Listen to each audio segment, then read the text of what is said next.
سلام كبرات تخاتلتي كامن ميديا سلام وسناي ناتمنخو نابستدالو مدب كبلوكم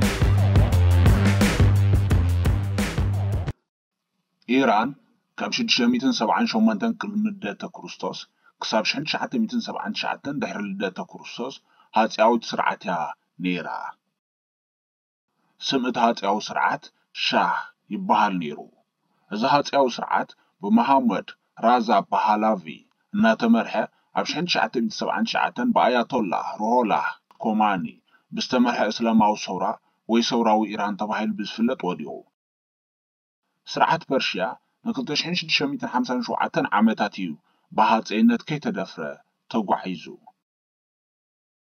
إيران كساب 1935 سما برشا تباهيليو زصوع نيرو إذا هاتياو سرعت دحر علواناي قداماي مينستر إيران اب 1953 مس معراباويان بزيادة مس حبرات منقسات أمريكا زنبرو زمدنا أدولدولون محازا معراباو دنب كونن حبرات منقسات أمريكاون زتفلالي حاجز إن أسنقت بولس قبر مالسي آرآيتون أمون محازا قبروتون كموتسيتو اب 1907 إيران اب تزوبا وناني زحية لحيل أير كوينا نبرت اتقوان زحول كينات بمبارو عالمنا اب كلتا دنبا تجميعا نبرت دنبا معرابن مبراقن أما أخلاي مبراق إيران مس دنبا معراب تتصنبرت معراباو دنبا بحبرات منقسات أمريكايو زمرح نيرو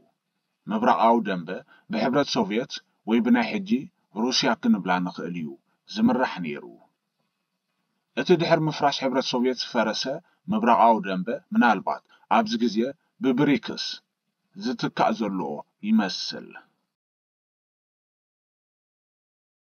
آيات الله روح الله كومانن هاتي محمد رزا باهالفن تتقرارنتهم زعرقة اب 1963 اتهاتي نيران ناب زبناويت المقيارة صعدا سورة زبل حساب أبقسه اتسورة قلطفو لو تتاتكر اون جمرة زنبر مسفناويان لمدتات كغيرو جميرهم شقالو كابهابت اتهاجر قادوس جميرهم كتماتات كعبه جميرن قطوبا إيران ون حاف بلا توسخي اتكاب 1953 زجمرة صلوا معراباويان أما حبراوي هوت وصيت عريو دق أنستيو دمصن نخبات فقيدوان قصيلو اب حدارن حقاو معرنت صديقلن هايمانوت اب منغستاو محدرا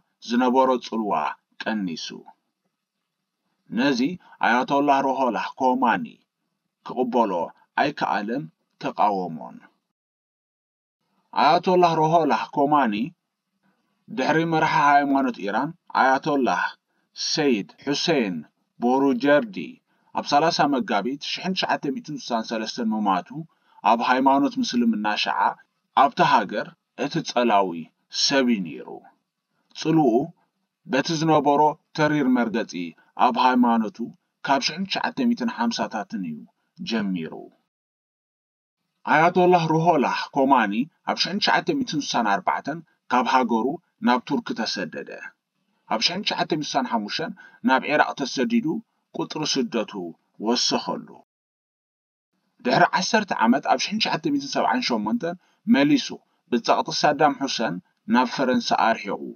تسدده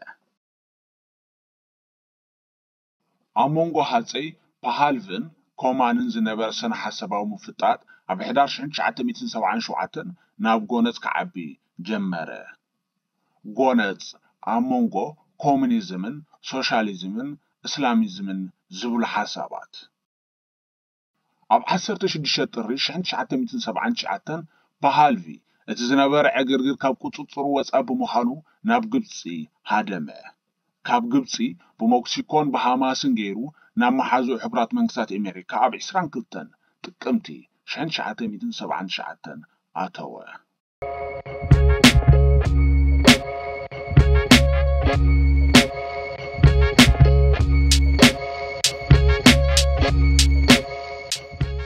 حدا ጥርሽ 1979 ንጉሆ ምድሪ ሓንቲ ናይ ፈረንሳ ኣየር ካብ ፈረንሳ ኣብ መዕርፎ ነፈርቲ ተሃራን ኢራን ዓለበት።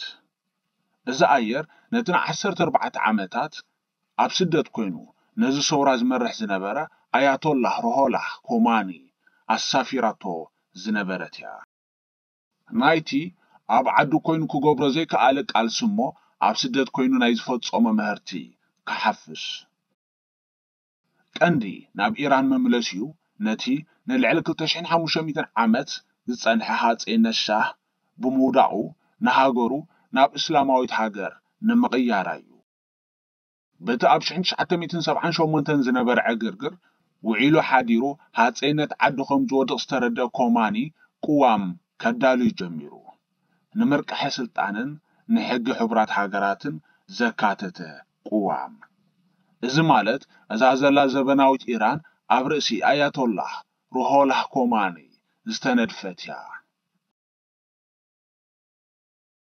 ስነ ሓሳብ ኮማኒ ኣምላኽ ንሙስሊም መለኮታዊ ሕጊ ንኽትክተል ይፈጢርዋ። እቲ ሕጊ ሸሪዓ እዩ። ንሸሪዓ ልዕሊ ማንም ዝፈልጥዎ መራሕቲ ሃይማኖት እዮም። ኢራን በዚኦም እያ ክትምራሕ ዘለዋ ዝብል ስነ ሓሳብ እዩ። እዚ ስነ ሓሳቡ ኣብቲ ዘዳለዎ ቅዋም ቀወመ። ኣብ መጀመርያ ነዚ ንኽተግብሮ ካብ ሰብ ኩርዳውያንን ማርክሲዝምን ካልኦትን ብድሆ ኣጋጢምዎ እዩ። እንተኾነ ኮማኒ ቀጥታዊ ጎነፅ ወይ ሩሱን ግብረ መልሲ ኣይረኣየን። ነቲ ዝደለዮ ዕላማ ደረጃኦም ዝሓለዉ ውጥናት ኣዳለወሉ። እታ ቀዳመይቲ ውጥኑ ሪፈረንደም ምግባር እያ። ኢራን እስላማዊት ሃገር ትኹን ዶ ኣይትኹን ዝብል ሪፈረንደም ነዚ ኣብ መወዳእታ መጋቢት 1979 ኣተግበሮ። ህዝቢ ኢራን ብ98.2 ሚእታዊት እወ ኢሎም ሓሳብ ልቡ ኣስመሩሉ። ነዚ ሪፈረንደም ኣብ ተግባር ንምውዓል ርእይቶ ናይቶም ዝጸንሕዎ ባይታዊ ጉባኤ ከይሰምዐ 72 ዝኣባላታ ኣርቃቂት ቅዋም መስረተ። ካብዚኦም እቶም 55 መራሕቲ ሃይማኖት ናይ ሸዓ እዮም። እቲ ቅዋም ንሕጊ ሸሪዓ ዘቐደመ ገይሮም ነደፍዎ። ኣብቲ ቅዋም ንኣያቶላህ ሩሆላህ ኮማኒ ንምሉእ ህይወቱ ዝለዓለ መራሒ ኢራን ዝብል ማዕርግ እውን ሸየምዎ። ድሕሪዚ ኮማኒ ንፖለቲካውን ማሕበራዊ ህይወት ኢራናውያንን በቲ ዝደልዮ ስርዓት ክቅይሶ ጀመረ።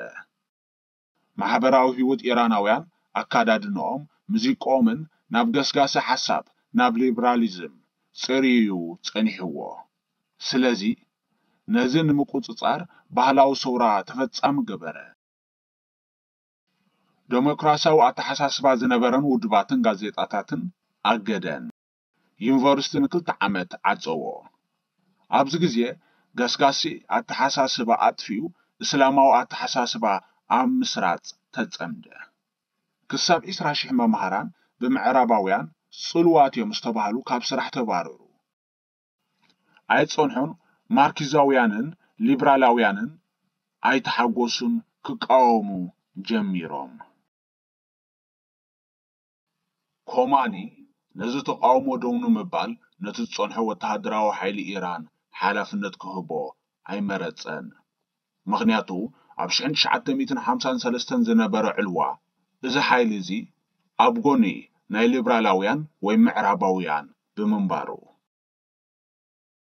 ኣብ 1953 ቀዳማይ ሚኒስተር ኢራን መሐመድ መሳድቅ እዩ ነይሩ። ዋላ እኳ እዚ ቀዳማይ ሚኒስተር ብሕጋዊ መገዲ መረጽ በቲ ዝነበሮ ህቡብነት ንሃፀይነት ሻህ ኣስግኦ።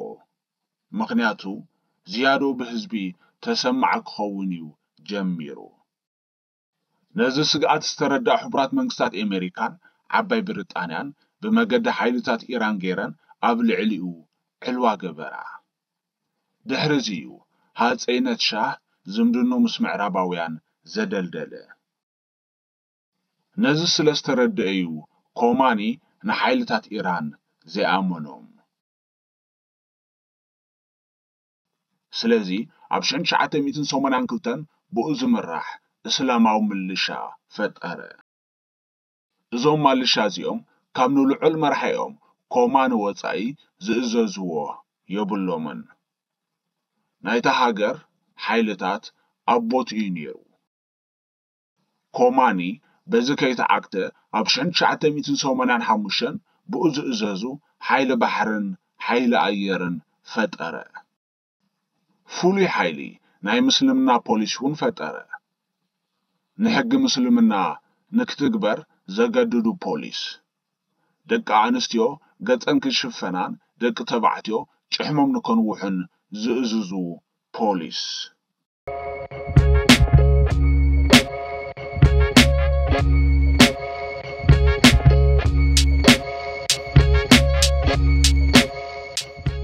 ኣብ 1980 ኢራን ናይ ፕሬዝደንት ምርጫ ኣካይዳ ነይራ።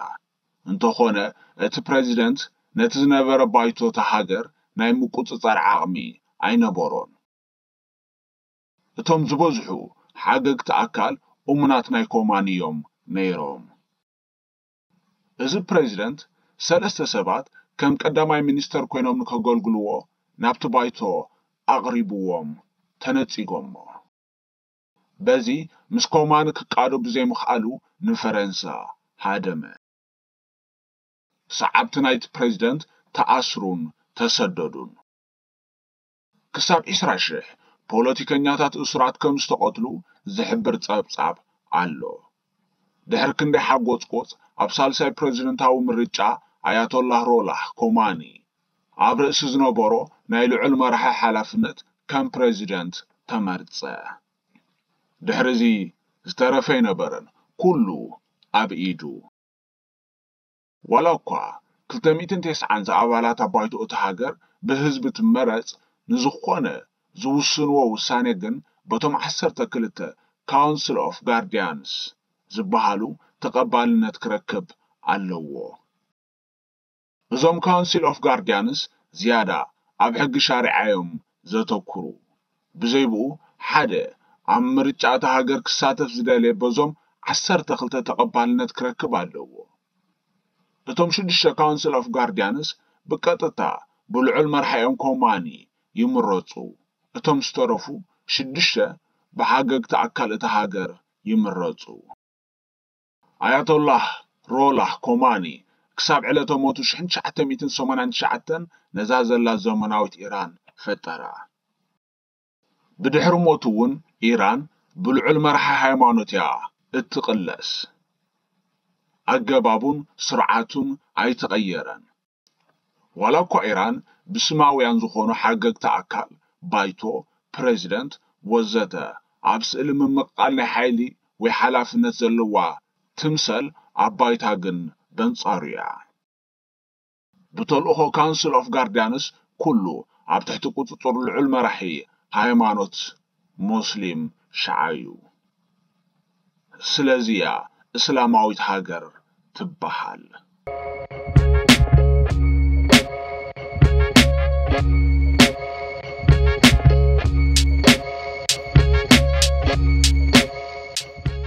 ስለምንታይ እዩ ፍቕሪ ኢራን ምስ እስራኤልን ሕቡራት መንግስታት ኣሜሪካን ናብ ጽልኢ ተቐይሩ?